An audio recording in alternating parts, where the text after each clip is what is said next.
और जिनका विषय है पंचकल्याणक प्रतिष्ठा महोत्सव में आई हुई कुरीतियां और उनका निवारण।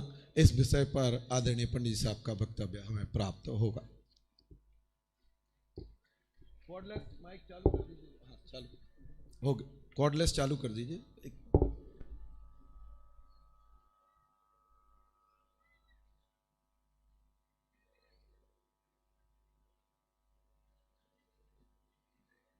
हेलो। नमः श्री वर्धमानाय निर्धूत कलिलात्मने सालोकानां त्रिलोकानां यद विद्या दर्पणाय थे। ये जो पंचकल्याणक प्रतिष्ठा विधि है वो आत्मा से परमात्मा बनने की है, और जो प्रतिष्ठा चल रही है वो पाषाण में परमात्मा की स्थापना की विधि है। पाषाण से परमात्मा नहीं बनेगा, पाषाण में से की जगह में जोड़ना है। पाषाण में परमात्मा की स्थापना की प्रायोगिक विधि है ये, उसका हम दिग्दर्शन कराते हैं यहाँ। जैसे अपने को अच्छा साहित्य पढ़ोगे तो दिमाग अच्छा रहेगा, अच्छे कार्य देखोगे तो परिणाम अच्छे रहेंगे। इसका जो उद्देश्य है उसके दो कार्य हैं। एक तो धन का सदुपयोग हो जाता है, आत्मा का कल्याण होता है, और राज्य में सुभिक्ष और सुख शांति होती है। इसके लिए हम करते हैं। जो भगवान का विहार होता है तो वहाँ 100 योजन में सुकाल हो जाता है। इसलिए बुंदेलखंड में परंपरा है, हर वर्ष विमान निकलता है नगर में कि हमारे नगरवासी आसपास के लोग सब सुखी रहें। इसलिए दो बात। फिर प्रतिष्ठा में कुछ विधियों की जो बात है वो माता पिता बनाने और नहीं बनाने के संबंध में। तो मुझे ऐसा लगता दो मत प्रचलित हैं। एक मत तो ये है कि संवाद सीधे करवाए जाएं, सीधा संवाद, और एक मत ये है कि उसी बात को तुम दूसरे के द्वारा भी कहलवा सकते हो। जैसे मैं ये कहूं कि डॉक्टर साहब ने ये कहा था, अब मैं ये कहूं मैं ही डॉक्टर बनूं, दोनों में आपको अंतर आ गया समझ में? नहीं, एक सीधा संवाद होता है और एक हाँ तो ये जो परमात्मा की हम प्रतिकृति की बात है, माता पिता के संबंध में दोनों मत प्रचलित हैं। समझ में आ गया नहीं? यानी सीधा करवा सकते हैं ये भी कि भगवान की माता को स्वप्न कौन से आए थे तो उत्तर दे दो, उन्होंने उत्तर क्या दिया था। यहां प्रदर्शन में कोई अंतर नहीं आता है, प्रदर्शन में कोई अंतर नहीं आता है। ज्यों के त्यों बैठाया जाता है, ज्यों का त्यों कार्य होता है। केवल ये हो जाता है कि उन्होंने कहा कि क्या उत्तर दिया था तो ये उत्तर दिए थे, क्या हुआ था ये हुआ था, इस तरह का। और एक मत है कि जो सीधापन देख ही रहे हैं अभी, ये तो होगी माता पिता के संबंध की बात। प्रतिष्ठापक जो है इसका अगर अपन नाम देंगे तो प्रतिष्ठापक नाम दे सकते हैं, प्रतिष्ठा कारक, प्रतिष्ठाचारी, प्रतिष्ठापक। तो जैसे आचार्य ने प्रतिष्ठापक नाम दिया है, वहां जो पात्रों के नाम दिए इंद्र, इंद्राणिया, प्रतिष्ठापक, प्रतिष्ठाचारी, ये नाम आए, और कोई नाम नहीं आया। माता पिता की जगह भद्रपीठ का नाम आया है, मंजूषा और भद्रपीठ पे स्थापना। तो प्रश्न बनता है तांडव नृत्य का क्या? अरे भाई उस समय ऐसा तांडव नृत्य हुआ था, ऐसा आहार दान दिया गया था। अपन तो भगवान नहीं बनेंगे ना, सीधे अपन तो नहीं बनेंगे ना। एक बात, माता के स्वप्नों के संबंध की थोड़ी सी बात बता दूं। 16 स्वप्न आए हैं, 17 स्वप्न नहीं है। कितने स्वप्न हैं? 16 स्वप्न हैं। चक्रवर्ती की माता को भी आते हैं, नारायण की माता को भी आते हैं। तो चक्रवर्ती की माता को 6 आते हैं, नारायण की माता को 7 आते हैं, तीर्थंकर की माता को 16 स्वप्न आते हैं। चक्रवर्ती की माता के स्वप्न में एक आया है महीग्रसन, पृथ्वी को ग्रहण कर लिया। अरे भैया ग्रहण नहीं है, मुखाग्र शब्द है उसमें। तो मुखाग्र का अर्थ ग्रहण नहीं होता है, उसको समेटना। क्योंकि यदि कोई वस्तु मुंह में जाएगी तो भक्षण का आरोप आएगा। यदि आप रात्रि भोजन के त्यागी हैं और अगर रात में कोई वस्तु खाई है तो रात्रि भोजन का दोष आता है।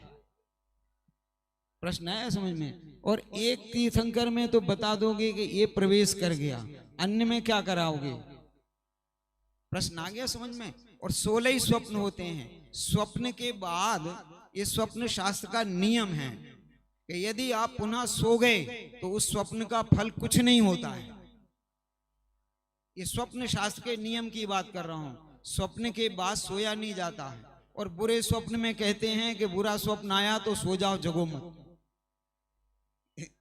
नहीं, ये बहुत सारी बातें हैं, अगर यूं बताऊंगा तो महेंद्र जी ने कहा कि 2-2 घंटे 8 दिन चले थे शिविर जयपुर में, 8 दिन तक 2-2 घंटे 3 बार लिया था, तो इतना संभव ही नहीं है अब इनको 5-7 मिनट में। तो ये स्वप्न शास्त्र का नियम है।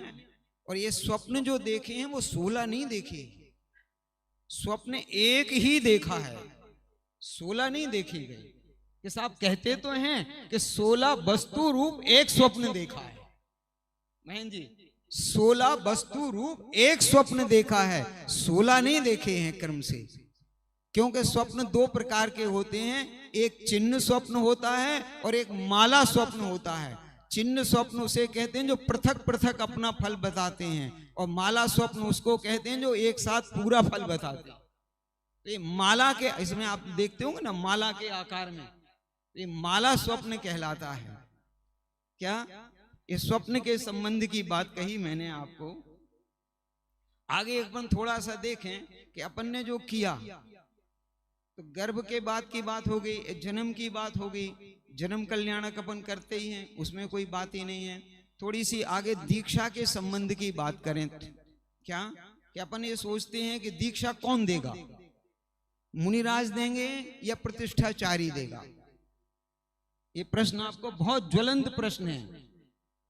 अगर मुनिराज देते हैं तो ये मुनिराज के शिष्य हो जाएंगे ना।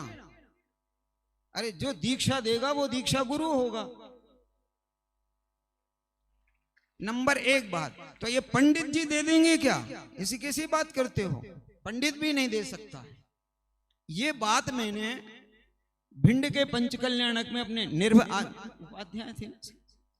उपाध्याय निर्भय सागर जी महाराज के सामने बात रखी।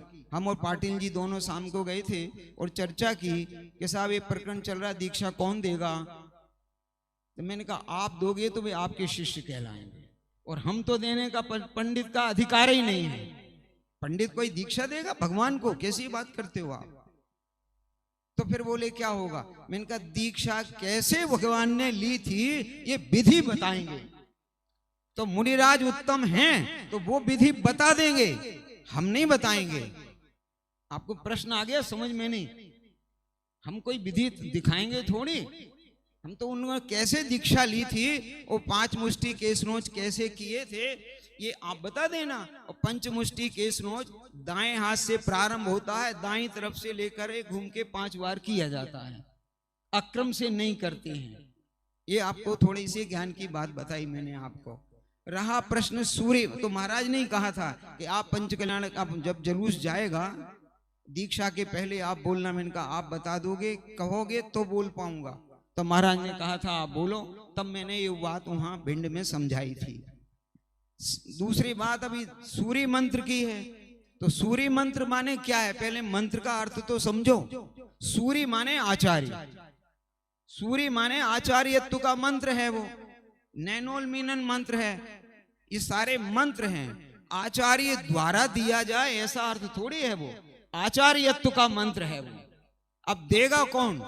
नहीं भैया, आचार्यत्व का हम उनको बता रहे हैं, विधि दिग्दर्शन करा रहे हैं कि किस मंत्रों से आचार्यत्व की विधि होती है, तो ये देते हैं। अब प्रश्न बनता है कि निर्ग्रंथ ही बनते हैं क्या? ये प्रश्न सारे जगत में है कि कपड़े उतार देते हैं और फिर पहन लेते हैं, फिर उतार लेते हैं, फिर पहन लेते हैं। भैया ये मुनि नहीं बनते हैं। केवल परिग्रह पंचकल्याणक में केवल मंत्र संस्कार के काल तक के लिए अपरिग्रही बने हैं, मुनि नहीं बने हैं। अगर ये मुनि बन जाते तो इन्हें कौन मुनि बनाता? आपको बात आ गई सबको समझ में? ये प्रतिष्ठा जो भी करेंगे सूर्य मंत्र की और नग्न होकर करते हैं तो वो इसलिए पर्दा लगा के करते हैं कि उन्हें लज्जा आएगी, इसलिए पर्दा लगा देते हैं। बाकी वो परिग्रह का त्याग किया है, मुनि धर्म अंगीकार नहीं किया है। मुनि धर्म अंगीकार करें तो 5 महाव्रत अंगीकार करना पड़ेंगे, समितियों का पालन, 13 प्रकार का चारित्र पालेंगे, इसकी बात करेंगे क्या? लेकिन ये बात अलग है कि यदि मुनिराज उपस्थित हैं तो हम काहे को ये काम करें, आप कर दो। ये आपको तर्क आ गया ना समझ में? इसलिए जो तर्क चलते हैं उनसे कोई प्रयोजन सिद्ध नहीं होता है। एक तो बात ये हो गई।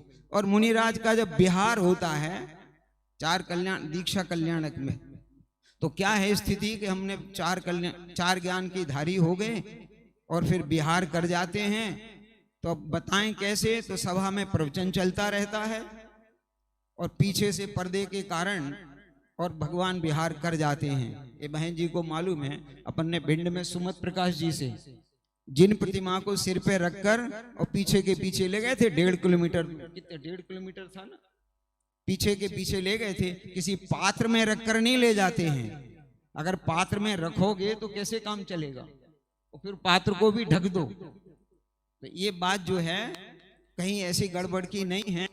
ये तो हो गई प्रतिष्ठा के संबंध में। ये मुनिराज को अभी किसी ने कहा था कि भाई आप तो उद्दिष्ट आहार हो गया, अब भी ये प्रश्न आ गया।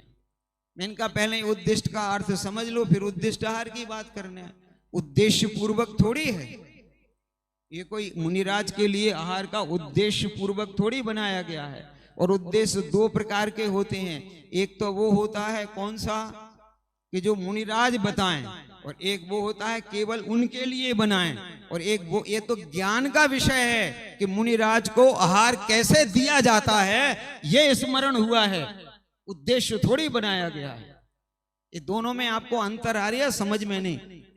ये मुनिराज को आहार कैसे दिया जाता है ये विषय है, और हमेशा जीव चाहते ही है कि मुनिराज को आहार दान करें, और उस समय क्या उपयोगी था ये ज्ञान का विषय है। अब प्रश्न बनता कि इक्षु रस कई क्यों दिया, और उस समय अरे राजा के यहाँ क्या और पदार्थ नहीं होंगे जो गन्ने का ही रस दिया गया, क्या और पदार्थ नहीं थे राजभवन में? नहीं, एक ज्ञान का विषय है कि वो वर्षोपवासी हैं, और वर्ष के उपवास वालों को आहार में क्या दिया जाता है कि पतले से पतला पदार्थ और बलपूर्वक स्वास्थ्य वर्धक होना चाहिए। तो उन्होंने सबसे अच्छा उत्तम क्या हो सकता है, बोले इक्षु रस।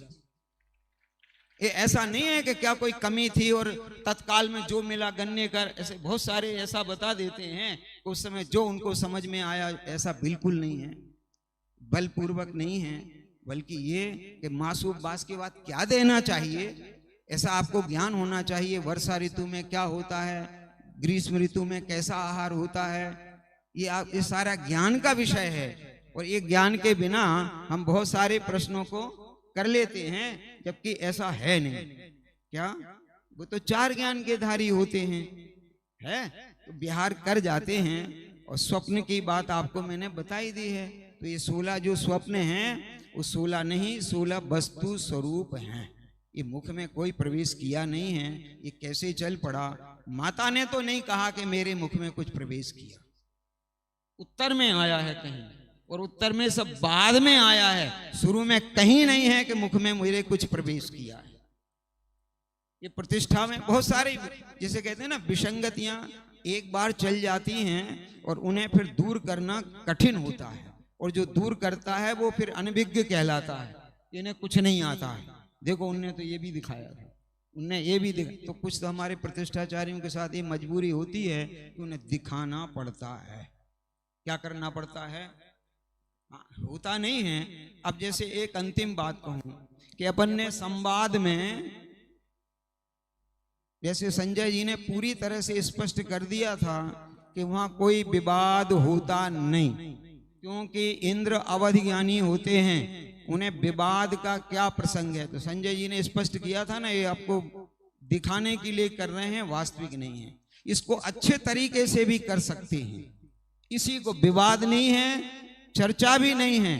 इसको इतना सुंदर कर सकते हैं कि जो संवाद वो विवाद में लिखे गए हैं, माने परस्पर की चर्चा में लिखे गए हैं, उन सबको इंद्र के ही द्वारा कहलवा दो। संजय जी उसके कहलाएं, वही स्वयं कहे कि मेरा ये वैभव किस काम का है, मनुष्य पर्याय में ये उत्तमता है, मनुष्य पर्याय में मोक्ष है। स्वर्ग की देव पर्याय से मोक्ष नहीं होता है। धिक्कार है इस पर्याय को कि इतना हमने पांचों कल्याणक किए, वो पांचों कल्याणकों की पूजा की 6 महीने पहले से, किंतु आज जब ये दीक्षा का प्रसंग आया तो मैं इससे पीछे रह रहा हूं, क्योंकि इस पर्याय में संयम की सुविधा नहीं है, संयम की पात्रता नहीं है। वो इंद्र के द्वारा एक प्रकट किया जाए सुर पर्याय की अनुत्तमता और मनुष्य पर्याय की उत्तमता, ये आप विचार कर लेना, बजाय परस्पर के। समझ में आया नहीं? तो मुझे लग रहा था कि बस ये अधिकार हमारा, ये अधिकार हटा दो, बाकी सब ज्यों का त्यों रख लो। संजय जी, वो मेरा अधिकार है, तुम्हारा नहीं, मेरा है, ये शब्द हटा करके पूरा ज्यों का त्यों सौधर्मेंद्र से कहलवा दो। देखो आप कितना आनंद आएगा कि सुर पर्याय की उत्तमता नहीं है। उत्तम अगर कोई पर्याय है तो वो है मनुष्य पर्याय। कौन सी पर्याय है? वो मनुष्य पर्याय है। और आज अगर हम मनुष्य होते, अगर हम मनुष्य होते तो आज इस पालकी को उठाने के अधिकारी हम ही होते। लेकिन क्या करें, इस पर्याय में संयम की अंगीकारता होती नहीं है। समझ में आया नहीं आया? बिल्कुल सरल बात है। इसको अपन ऐसे भी तो कर सकते हैं ना, कर सकते हैं कि नहीं कर सकते हैं? और वो एक क्षण को दे दो, अवधि का नहीं, याचना करेगा। डॉक्टर साहब कितना समझा रहे कि याचक धर्म नहीं है, एक समय को दे दो, यानी उसको ये ज्ञात नहीं है कि दी जाती है, ली जाती है, पर्याय क्या। और वो ऐसे शब्द बोलेगा। और कहीं कहीं तो प्रतिष्ठाओं में मैंने ये देखा है कि जब भगवान को लेके आते हैं तो वो सौधर्म इंद्राणी के सामने सौधर्म इंद्र किंकर की तरह हाथ जोड़ना, पैर पड़ना, झुक जाना, ये किसी बात करते हो आप? अरे सीधा वो लेके आएंगे तो आप खड़े रहिए, खड़े रहेंगे, सौधर्मेंद्र उसको निहारेगा, फिर वो सचिव उनको सौंप देगी। आपको भक्ति जितनी करना करो, उसमें भक्ति 1008 नेत्रों से देखा है। तो ये बहुत सारी जो विकृतियां हैं वो तुम लोगों के कारण हैं, क्योंकि दर्शक चाहते हैं हमें कुछ ना कुछ दिखाओ। क्या करें हम भी, बताओ आप। अगर ये दर्शक कहें कि हमें तो मूल विधि दिखा दो, तो फिर आपको कहीं कोई विकृति आपको दिखाई देगी नहीं। ऐसा जानकर, ऐसा मानकर हम आप सभी इस तरह से पंच कल्याणक मनाएं। ऐसी मंगल भावना, उद्यम हम सभी को कल्याण।